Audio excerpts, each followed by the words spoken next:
La ley de expropiación forzosa prevé dos procedimientos diferentes. En la vía ordinaria, la Administración, tras el acuerdo con el expropiado o bien, si no hay acuerdo, tras la resolución del Jurado Provincial de Expropiaciones, la Administración valora la finca, en primer lugar, y después la paga y finalmente la ocupa. En cambio, en la vía de urgencia, la Administración primero ocupa la finca y después la valora y la paga. El problema es que la vía de urgencia, que está prevista para situaciones excepcionales, es precisamente la que más se utiliza y, en cambio, la vía ordinaria apenas se emplea. Digamos que lo excepcional se ha convertido en la norma.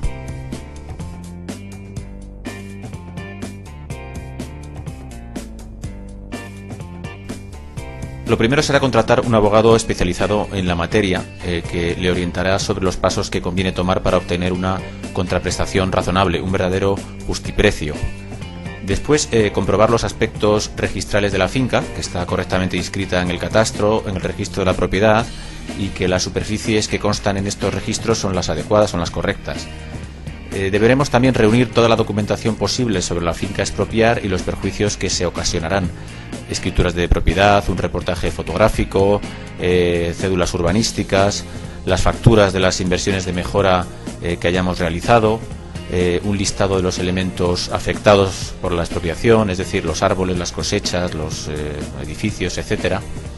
En todo caso, yo aconsejaría evitar quedarse de brazos cruzados, evitar la pasividad, no aceptar sin más lo primero que la Administración ofrezca, que siempre será lo mínimo, y seguramente no tendrá en cuenta aspectos que solo el afectado conoce.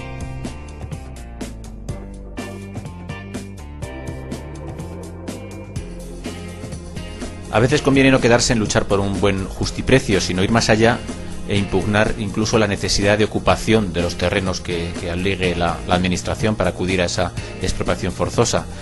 Por ejemplo, si se trata de una carretera, podremos incluso proponer una modificación puntual del trazado que, si resulta razonable, podría ser acogida por la entidad expropiante.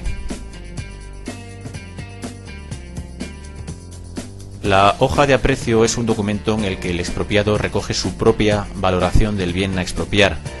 Conviene ser lo más concienzudos posible, con la ayuda de un arquitecto, un perito agrónomo u otro profesional. Yo sí diría que hay que tener cuidado con la valoración que se expresa, que el expropiado expresa en ese documento, puesto que posteriormente ya nunca va a poder elevarla.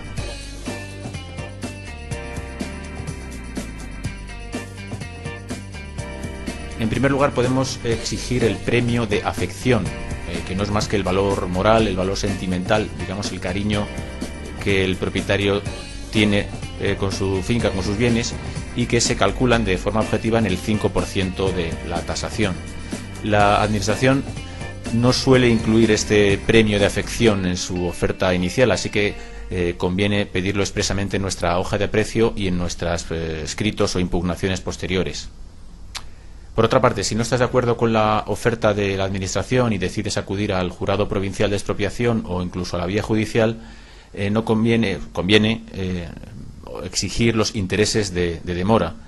Los intereses de demora se devengan siempre que haya una tardanza de más de 6 meses desde el inicio del expediente de expropiación, un plazo que la verdad es que se excede casi siempre.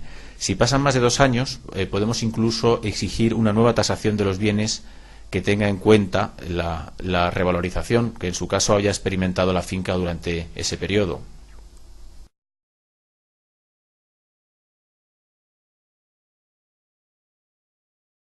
A un expropiado, futuro expropiado, yo le recomendaría no conformarse nunca con el primer precio que le ofrezca la Administración.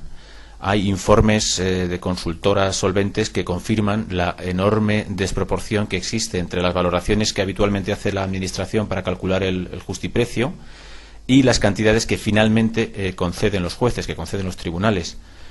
Según el caso, por supuesto, dependiendo de cada circunstancia concreta, en la mayoría de los casos conviene dar la batalla incluso ante el siguiente escalón, es decir, el jurado de expropiaciones o en la posterior vía judicial contencioso-administrativa. Por lo general, los jueces suelen acoger bien las reclamaciones de los particulares expropiados frente a la Administración. Así que lo habitual es que si no nos quedamos de brazos cruzados, si damos batalla, consigamos un precio más justo, un verdadero justiprecio por nuestros bienes.